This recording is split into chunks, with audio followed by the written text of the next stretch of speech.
Welcome back to the BTB Show, everybody. Today, it's myself, Max. I got Earl and Omar here. We're going to talk about some of these proposed rule changes that the NBA is considering implementing to fight the tanking epidemic that the league is facing right now. So there's been seven, to my understanding, seven rule changes proposed. None of these are confirmed. The league could end up doing all of these. They could end up doing none of these. But these are just what they're thinking about. I'll read them off very quickly. First one is lottery odds being allocated based on 2-year records as opposed to just 1 year. Teams not being able to pick in the top four the season after making the conference finals, kind of like what the Dallas Mavericks just did with Cooper Flag. No longer allowing a team to pick in the top 4 consecutive years and or after consecutive bottom 3 finishes, so making it hard for a team to be bad for consecutive years and still get top picks. Freezing the lottery odds at the trade deadline or a later date, so basically any losses you accumulate after that don't boost your lottery odds. First round picks only being able to be protected through the top 4 or after the top 14. So losing a lot of those kind of wacky permutations for first round picks that teams like to be using in the protections now. Lottery extending to all play-in teams, not just the teams that missed the play-in. So if you make the play-in, you still have a shot at the number 1 pick. And the last one is flattening the odds for all lottery teams. Basically, again, if you're the worst team, now you're getting even worse odds. But if you're the 10th, 11th, 12th worst team, you get odds. So I'm going to throw it over to Earl. What do you think about these rule changes? You like some of them? You not like some of them? Which ones would you like to see the league put into place coming up? Yeah, I think I'll start with the ones I just don't particularly like. I think the conference final one is a little bit too niche for me. Considering like a lot can change after one season, like the Tyrese Halliburton situation. You have a really great built team, but your star player, the core of the team, can go out and potentially miss the whole season, and that kind of messes up the whole team dynamic. And you can be left in a situation where you're not necessarily trying to tank, but your team just sucks. I don't think they should be 100% punished for situations like that, considering it's not something that they can fully control on their end. But the whole one thing that we can talk about that I do agree with is the part where they say, if you just suck, just to suck, like being a bottom 3 team 2 years in a row, you can't get rewarded with another top pick. I think that's perfect. I mean, we see teams like the Jazz try this method, the Wizards, teams who I feel like who are holding themselves back from being a competitive standpoint to play the lottery game where they could be taking the next step to develop, which now we see kind of the Wizards taking that step this year with the trades they made, and the Jazz as well, so maybe that's kind of a step in the right direction. But teams who kind of just play around in that I'm going to be bad to get a top pick, it's still, the odds haven't really been in their favor as they haven't historically got the number 1 pick. And we see the Pistons kind of struggle with that until they moved on as well, them trying year after year to get that number 1 pick, which just didn't happen. But yeah, I think that's a good rule to implement. Another one I don't know about is a 2-year record thing. I think that's just a little bit too much. I don't know how that works. Your draft pick being based off of 2 years of basketball. I mean, don't get me wrong. The same thing I said about the first situation. A lot can happen within a year. 1 year can be super competitive. Next year you can have a lot of injuries on your team and things just don't work out. I don't think your whole 2-year future should be punished based on the structure of one team.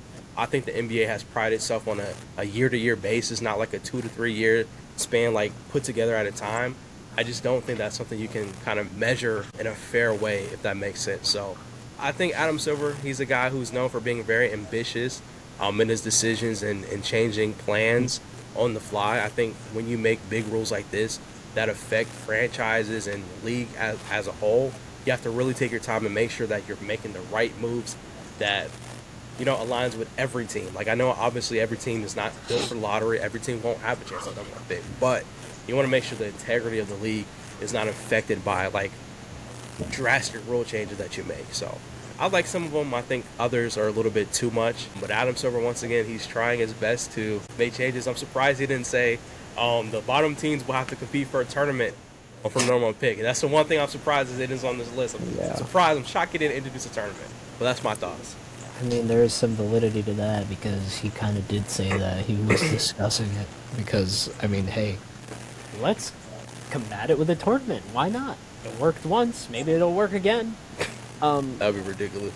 Yeah, but, I mean, look, to get into it, I mean, I'm in a position where I'm kind of where you stand on this, Earl. I kind of like everything surrounding it. Like I think the 2 year drafting might be a little difficult to pull off only because you are drafting year by year. You're not drafting every 2 years, so it kind of doesn't make a lot of sense if you're kind of basing it off of 2 years for how many guys? How many guys are we looking to draft at the same time? It doesn't make a lot of sense. I do like the fact that a lot of these teams will probably be a little more competitive because these rules, and it's a shame to say that it's kind of clothed in this manner, and we kind of look at Adam Silver now like he's kind of really unserious because now we know why he's putting pressure on the NBA to do this now, and we understand the hot water that he's in. Really, we understand why he's doing it. It's just painted in red, if that makes sense. It's painted in red. It looks ugly. It's not appealing to us. And I think the NBA will eventually move on from Adam Silver. I think we've reached that part because I've seen it all. I've seen Miles Bridges get off scot-free, basically. I've seen Kevin Porter Jr. starting for the Milwaukee Bucks right now. Like, these are like it's just everything in total. I'm sorry. It's just everything in total. It's all painted in red. I don't want to make it all about Adam Silver, but it is. It is all about Adam Silver. It always comes back to Adam Silver. So that's how I feel about it. It doesn't really do anything because it's all about one guy. Well, in my opinion, I do think some of these rule changes, these proposed changes, are better than others. I'm personally not a huge fan of the ones that kind of restrict teams in certain situations, like the one where you can't, like Earl said, where you can't pick in the top. I think it's like can't pick in the top 4 after making the conference finals the year before, and also the one where it's like you can't have picks in the top 4 if you were bottom 3 record or have had back-to-back top. Like, that stuff to me just gets too complicated, too restrictive.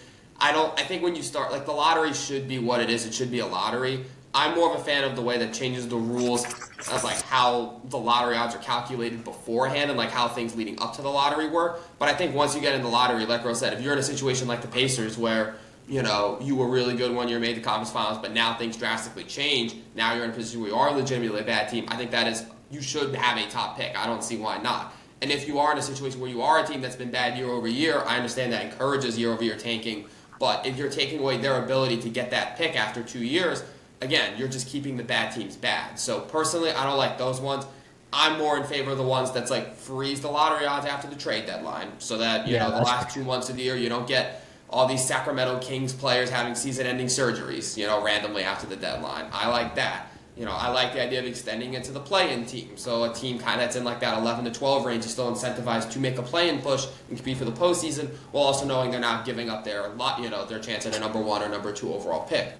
The flattened lottery odds, that's one where I'm 50-50 on. I have to think more about that just because I do think that the teams at the bottom should have the best odds of getting the pick. I actually think that's the best way to combat tanking, and just if you had to summarize it, because you need the bad teams to actually get the best players in the draft to give them a chance to shoot up the ladder. So at the very least, if that's happening, then you're probably not getting a situation like Utah and Washington where they're having to tank for 5 straight years trying to get the number 1 overall pick. At least if they get the number 1 overall pick one of those years, they have a good chance to move back up the standings. But I do understand the thinking that you don't want it to be a race to the bottom, and the more you flatten it, at the very least, you're not incentivizing teams to just win 0 games a year. So I'm kind of 50-50 on that.